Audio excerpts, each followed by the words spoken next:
For me, building a team starts right at the back with your back four.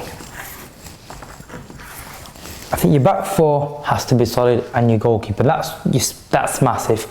You build from the bottom. That's your foundation. You get a solid back four in, and that's great. For me, personally, I prefer two holders. Nowadays, you are getting the holder to become your deep playmaker. For me, I still prefer my holder as a Claude Makelele, a Javier Mascherano, somebody who's going to go and break play up. Your second midfielder is one player that can go and distribute. He's your deep playmaker. I think that gives you a great balance. I like my number 10, depending on which country you're in. If you're in the UK, you may play with a big number 10 to fight on the first and second ball. If you're in Europe, if you're in Spain, you may be able to play with a smaller number 10 as the ball's not as much in the air.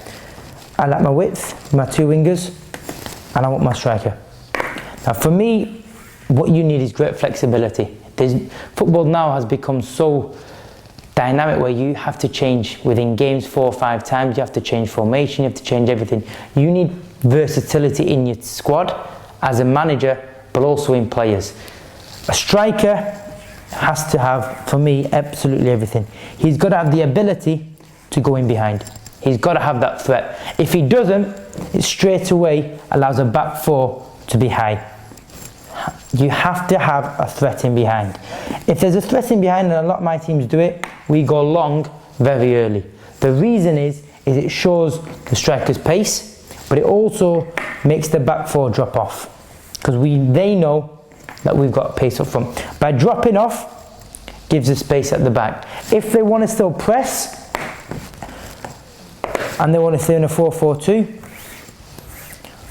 and they want to press, they want to drop off, straight away we can play between the units, we can play between the lines, and we're very comfortable. Not many teams will do that. It's like a short blanket.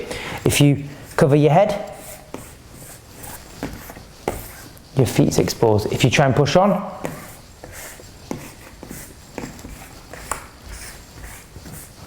your head's exposed. So we try and hurt you either way. If you drop off, we've got the ability with the width and the ability to play. If you try and press on, we can go over the top. So for me, building a team, you've got to be very versatile. You've got to have the players that can play between the lines in there. I think in football you see that a lot nowadays. You get a good flood in there, you get good fullbacks becoming wingers, and you get a good options. You've got great numbers centrally, you've got your width, you can cross.